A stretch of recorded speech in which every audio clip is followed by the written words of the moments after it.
Let me, to talk to you about what he learned his first year, Mr. Isaac Garcia. Let's go ahead and bring him up, everybody.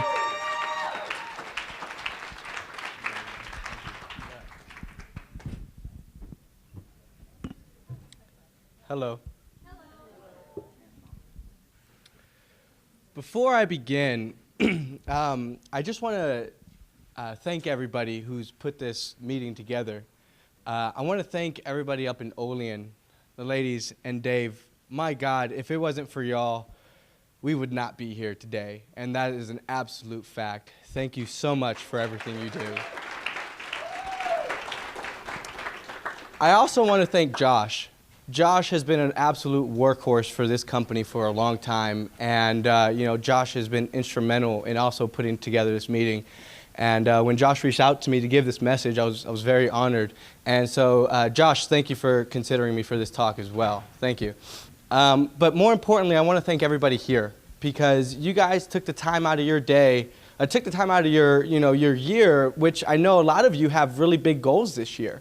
And so taking 3 days out of your year is actually a lot. And so thank you for being here. Thank you for listening to me. Thank you for giving me your ear. And just thank you for having me up here. I'm really, really honored to be here. I want everybody right now to write on top of their notes, or wherever, write down the word heart. H-E-A-R-T. Heart. Just write it down. Put a circle around it, or put a star, put a heart. Put something around it. And just leave it there for a second.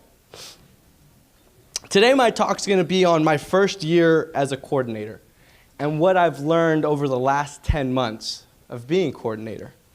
Now, I know we already did this. How many people in here are coordinators already? Can you raise your hand? All right. How many people are in here are not coordinators? Most of the room. Now, I know you're probably thinking, Isaac, what does this have to do with me? I am not a coordinator. Well, I want to encourage you and I want to challenge you to listen to my experience over the last 10 months and see how it can not only impact your business, but also impact your life.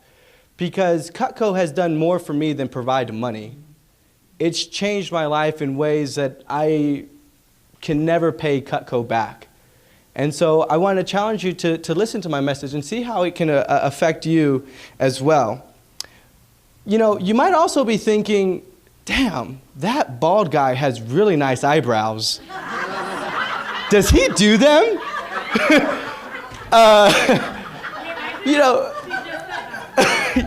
Hey, I know. I'm a mind reader. But regardless of what you're thinking, whether you've been in the business for a few months, or if you've been in the business for a few years, or even a decade, just know that it is only the beginning for you. Oh, and yes, my eyebrows are natural.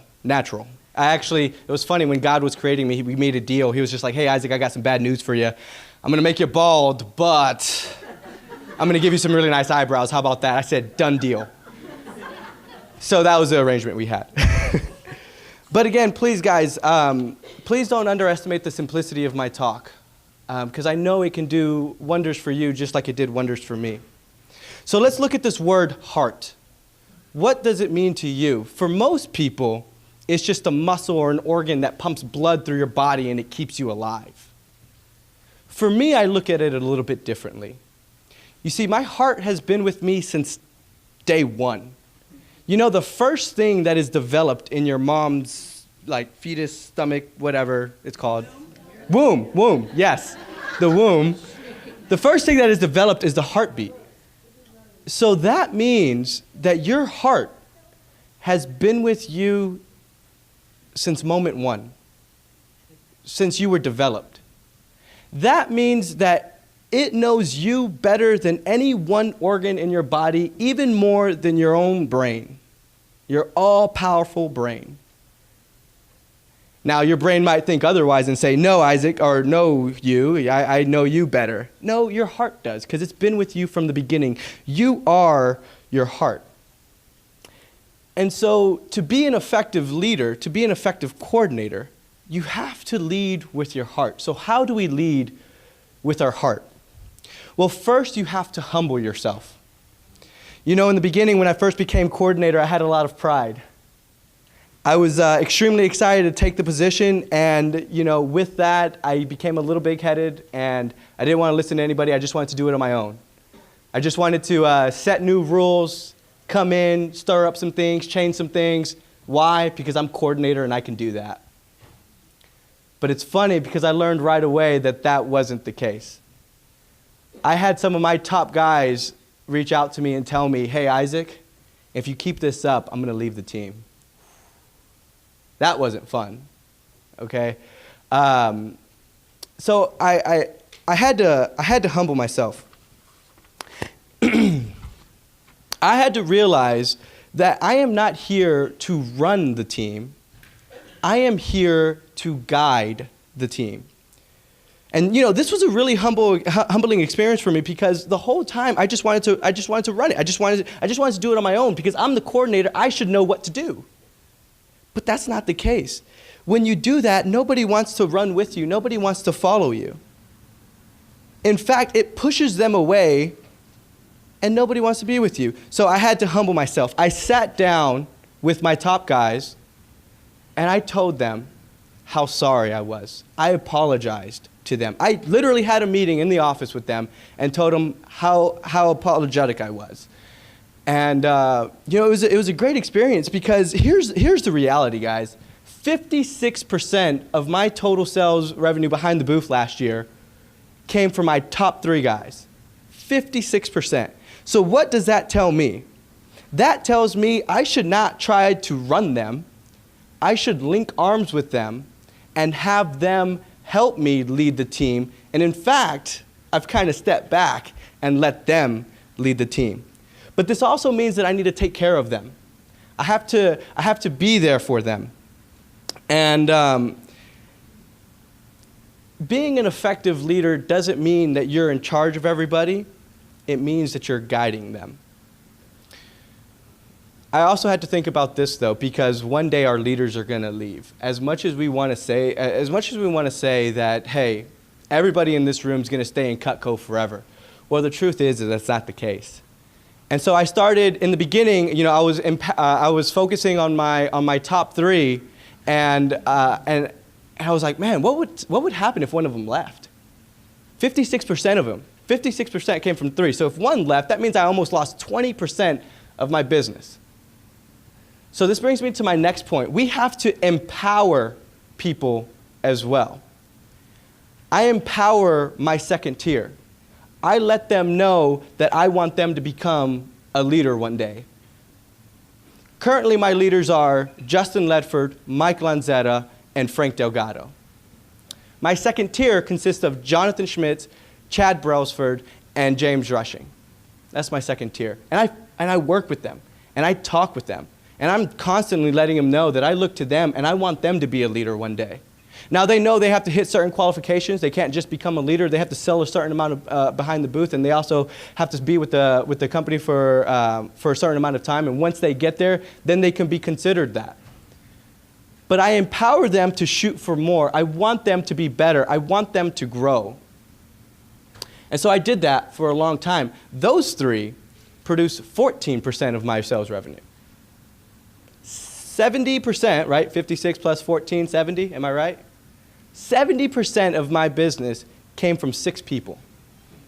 And I did that for a long time. But then just recently I started thinking, I was like, well, that's all great and dandy, but how can we get this other 30% up? So now I'm starting to focus on my team. And I'm empowering them. I have my new up-and-comers like KP. My new up-and-comers like Lexi and Michelle. You know, I empower them and I let them know, hey guys, I know you're just starting off, but one day you're going to be second tier. And you're going to do great things for our division. You're going to do great things for our team. And it's because of you that we're going to get there. I don't know if you guys noticed this, but I love to appreciate my team. And that's my next point. Appreciate the heck out of your team. Because I will tell you this, I am not standing today here on this stage if it's not for my team. I love my team more than you guys will ever know. They are my family, and I appreciate them every single day. You know, in the beginning, as a coordinator, I thought that people would just listen to me.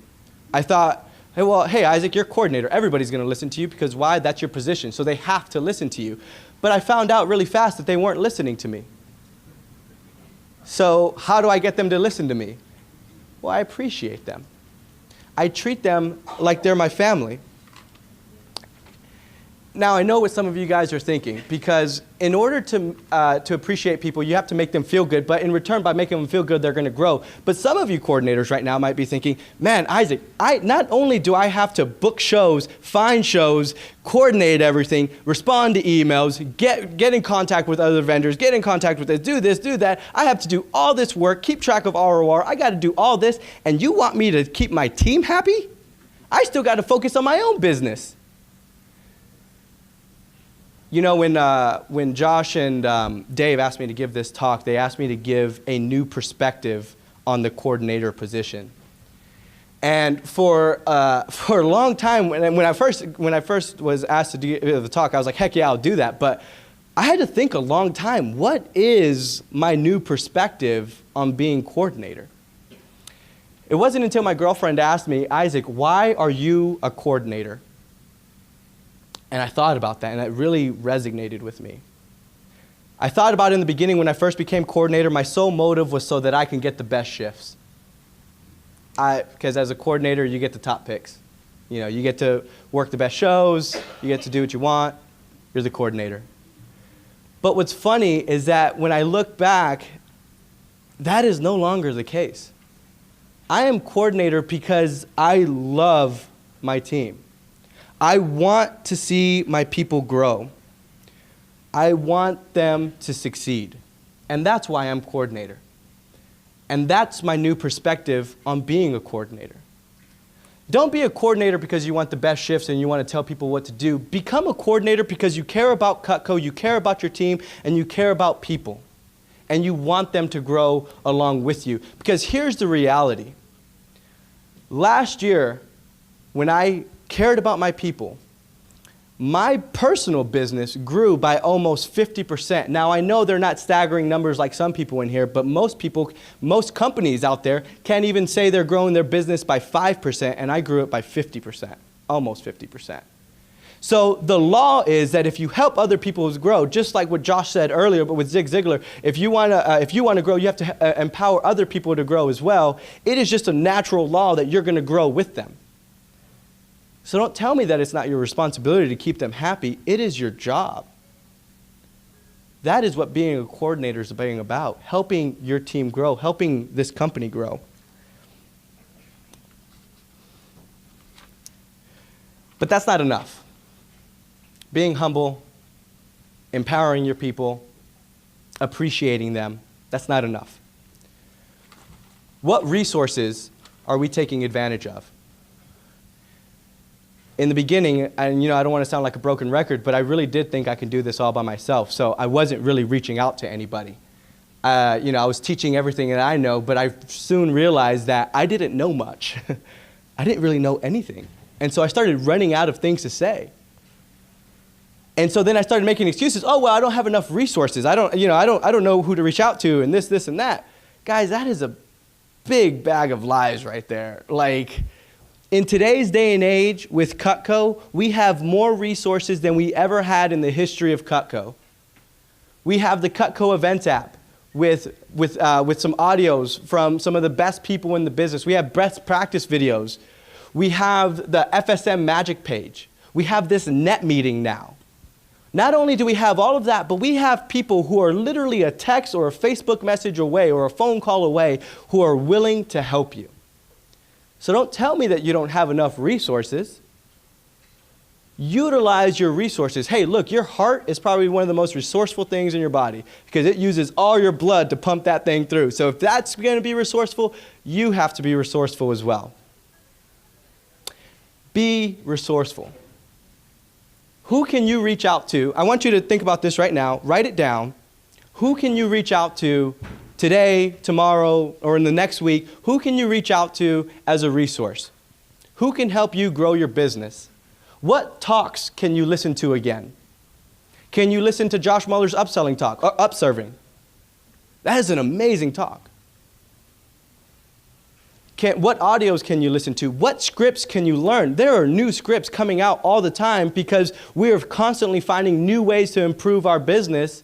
So don't tell me that you don't have enough resources. There's everything out there. It's just waiting for you to grab it. Now this brings me to my last point. With all these resources, we should never stop training. Just like your heart never stops beating, you should never stop training. Because the moment your heart stops beating is the moment your blood stops circulating and you start to die. Don't let your business die. You have to constantly train. The one thing I did right when I became coordinator was that I instilled the act of role-playing at every single meeting that we have. We role-play at every meeting, and I don't let us leave until we role-play. Now, I know what some of you are thinking. You're probably, I'm too good to role-play. Well, guys, the moment you think that is the moment your business stops growing. And I don't know if you know this, but we don't have a cap to how much we can sell in Cutco. Jim Stitt did not, or nobody in the business has ever said, you know what, guys, I think we're going to make a cap this year. Our reps are starting to sell too much, so let's only have them sell, $750,000. How about that? No, nobody's ever said that. So that means we have an unlimited sky. We can go out there and sell as much as we can. And you know what? I did an extra step for you guys. You don't have to thank me. I did the research for you guys. I really dug down deep. I spent a lot of hours and I did a lot of research. And I really wanted to know how many people in the history of Cutco in 1 year has ever sold $1 million. I did all the research. I did a lot of hours and I figured it out. One person, Gonzalo, just done this past year. I love the Realtor program, but my question is, why in the world hasn't anybody done it in here? For a long time, it was the unthinkable. Well, now it's the thinkable. Now we can do it. So Josh, Curtis, Jason, Patton, everybody who does well, I love you guys, but none of us in here has ever sold $1 million. So that means nobody in here is done growing. Nobody in here should ever stop training. Just like your heart doesn't stop beating, you don't stop training. Because the moment you do that is the moment your business starts to die. And I don't want your business to die. I want it to grow. That's what I tell my team all the time.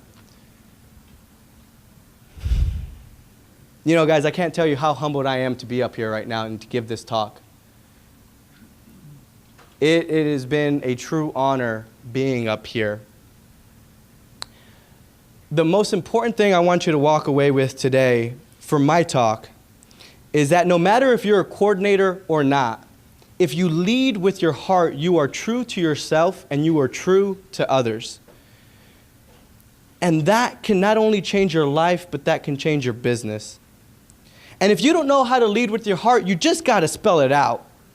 H, humble yourself. E, empower yourself, empower your team. A, appreciate the hell out of them, because if it wasn't for your team, you would not be here today. You have to also be resourceful. R, be resourceful. Your heart's resourceful, so that means that you have to be resourceful as well. But most importantly, guys, never stop training. I am so honored that I'm giving this talk at the first ever net meeting. Thank you so much, but I want to leave you with this. Remember this. Your heart is not selfish. It has more love in there, so much that we can spread it to the entire world and you would still have some leftovers. Your heart is big. Don't let anybody tell you otherwise. Your heart is beautiful. Empower others to help you lead. Bill Gates in the 90s said this: as we look ahead to the next century, leaders will be those who empower others. Guys, I don't know if you know this, but we're getting into our next century right now, as this is the first net meeting. And I'm so excited for the net meetings to come. And I know we're going to be doing $30 million by, I think Dave said, 2019. $30 million, that's the goal, and we're going to do it. Why? Because we have leaders in here that are going to lead with their heart. And when we lead with our heart, we can do anything. I want to challenge everybody in here to do this, because everybody in here is going somewhere. Confucius says this, wherever you go, go with all of your heart. Thank you.